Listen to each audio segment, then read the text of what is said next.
खास करून महाराष्ट्राच्या 2500 वर्षांच्या इतिहासातील एक अनन्यसाधारण अशी घटना म्हणजेच शिवराज्याभिषेक। या शिवराज्याभिषेकानंतरच छत्रपतींच्या स्वराज्यास एक तात्विक बैठक मिळाली आणि शिवरायांचं कार्य हे केवळ बंड नसून सार्वभौम राज्याची स्थापना आहे हे या राज्याभिषेकानं पटवून दिले।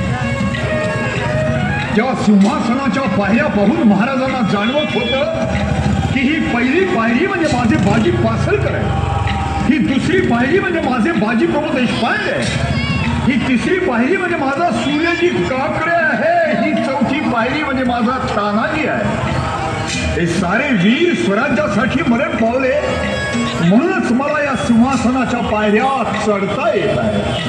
32 मण सोन्यानं मढवलेल्या सिंहासनावर राजे विराजमान झाले। एका बाजूला उपरण्याला साडीचं टोक बांधलेल्या सोयराबाई आणि दुसऱ्या बाजूला शंभूराजे।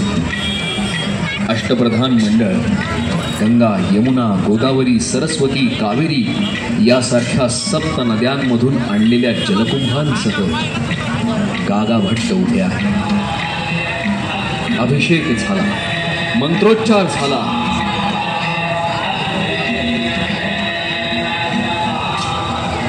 महाराज थांबा, तुम्ही आता या स्वराज्याचे भूपती होणार आहात। धर्मशास्त्राच्या आणि वेदांच्या आज्ञेप्रमाणे तुम्ही प्रतिज्ञा घ्या। म्हणा, ही प्रजा माझी अपत्य आहे, मी त्यांचं राजा या नात्यानं अत्यंत मायेनं पालन, पोषण आणि संरक्षण करीन। जर मी माझ्या कर्तव्यात चुकलो तर स्वतः होऊन सिंहासनावरून खाली उतरीन।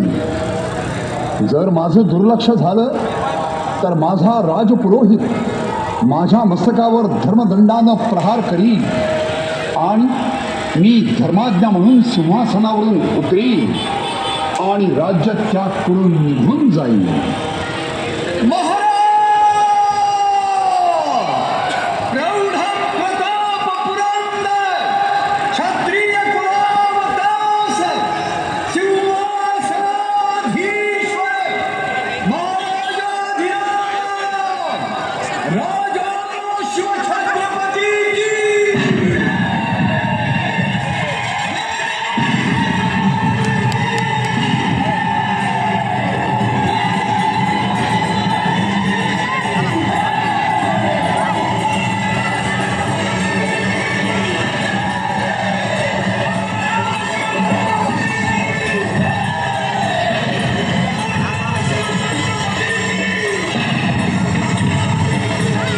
या घोषणांनी रायगड थरथरू लागला।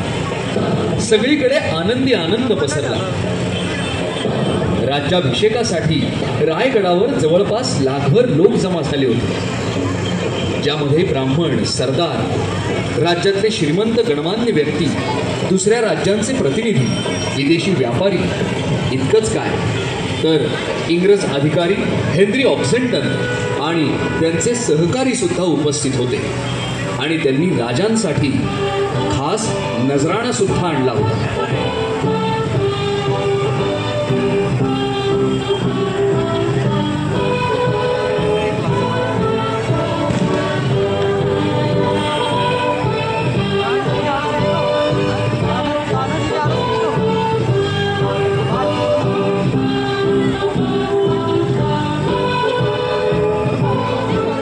आणि या सर्वांच्या साक्षी देवदेवतांच्या आशीर्वादाने शिवाजी राजे अखंड मराठी राज्याचे छत्रपती शिवराय बनले।